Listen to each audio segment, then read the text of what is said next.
What made you convert to Islam? So this is my mom, and she converted when I was really young, and I kind of just like did it with her. And so, I mean, I feel like my story is less of like a conversion story, but I'm super confident in my choice of being a Muslim, and I feel so happy to be this way because I feel like it just like gives me like a way to live, and I'm not just like one of these people. Like when people are like atheist and stuff, I feel like they just are like You're lost.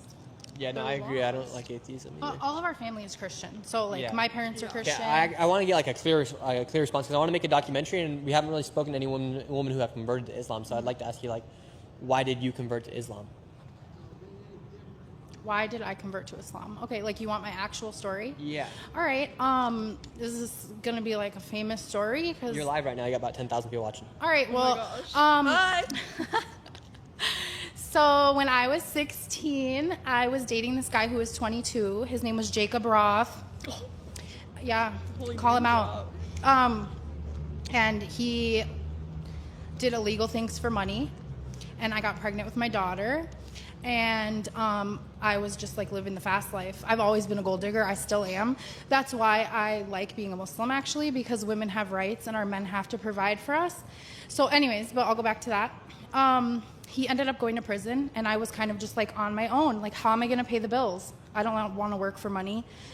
And like I said, I was a drug addict, and I just kind of hit rock bottom. And I was at Barnes & Noble's one day, and I was letting my daughter play with the Thomas the Train sets just to get out of like my mind, like thoughts and stuff. And I was reading the Quran in English, and it just seemed really interesting to me at that time. I had never met a Muslim before.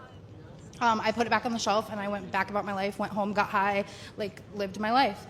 And a few weeks later, like something in my brain was like, you should go back and read more of that, check it out. And I went back to Barnes & Noble, got my little Starbucks, sat there, and I was reading it. And it was in my heart. Like, it just hit me. I was like, this is the truth. And I started researching online about Muslims. And of course, I found a lot of really bad stuff, but also a lot of really good stuff that made sense.